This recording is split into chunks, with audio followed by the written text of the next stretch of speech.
আমাদের দেরি হয়নি তো? না, ঠিক আছে, মনে হয় না। গাড়িটা আরেকটু দ্রুত চালানো যায় না? ওনাকে তাহলে তাড়াতাড়ি ধরতে পারবো। এত অস্থির যে।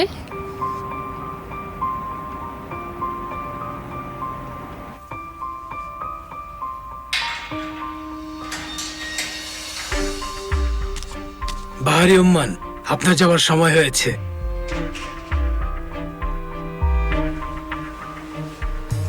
আপনার হাতে চুমু খেতে চাই বাবা। আমাদের জন্য দোয়া করবেন বাবা।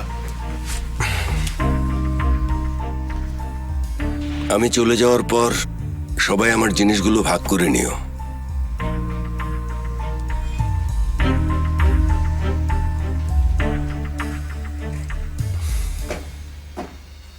একদম মন খারাপ করবে না, ঠিক আছে?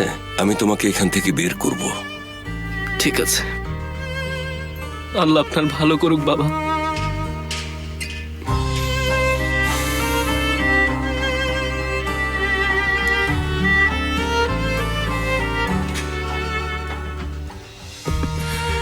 আমি চলে যাওয়ার পর কেউ কিন্তু ওকে টর্চার করবে না। এমন হলে আমার থেকে খারাপ কেউ হবে না। আপনি চিন্তা করবেন না বাবা, আমরা একসাথে মিলেমিশে থাকবো। আচ্ছা, আল্লাহ সবার মঙ্গল করুন। অনেক ধন্যবাদ।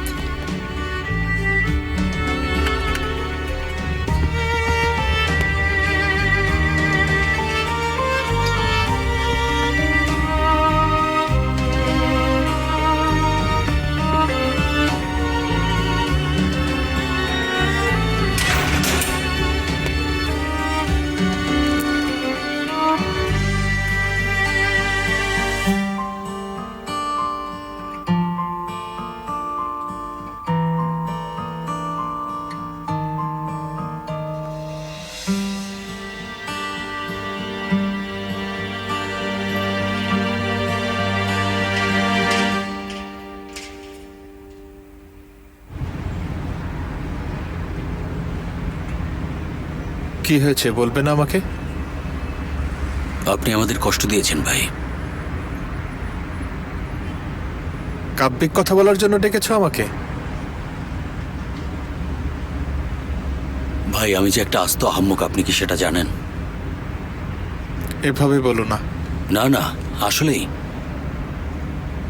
আহাম্মক, খুবই বোকা আর নির্বোধ একটা লোক আমি। আপনি, আমি, আমাদের তাশকাফা, সেফের একসাথে খেতাম, ড্রিঙ্ক করতাম, একসাথে হাসতাম, একসাথে কাঁদতাম। আমি সবসময় স্বপ্ন দেখতাম মরবো একসাথে।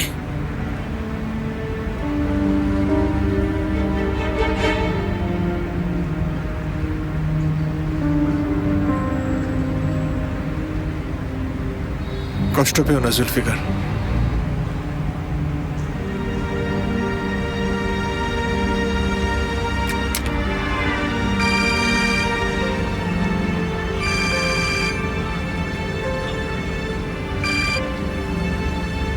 হ্যালো সেমা, বুঝতে পেরেছি। বাবাকে ওরা বাইরে নিয়ে যাচ্ছে। বের করতে পেরেছো বাবাকে? হ্যাঁ, পেরেছি।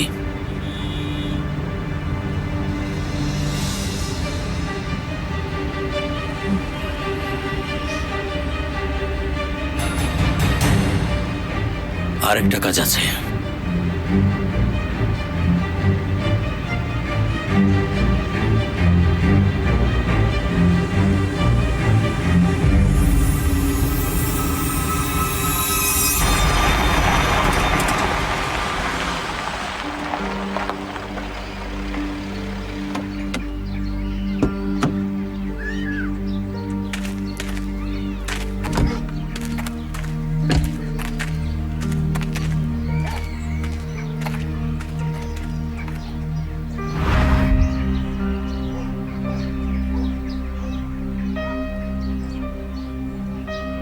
আচ্ছা, ওইটা কে?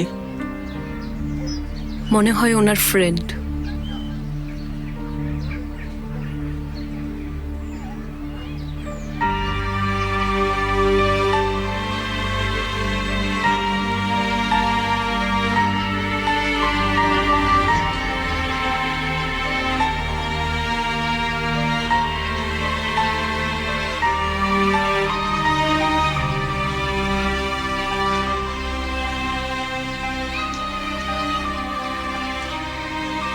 এখন কি চুপ করে থাকবো? চুপচাপই থাকি আয়েশা, চুপচাপই থাকি। এর আগে কথা বলে অনেক কিছু ঘটে গেছে, তুমি তো জানো। মোস্তফা, কথা বলার জন্য নতুন কোনো কিছু আছে? আছে।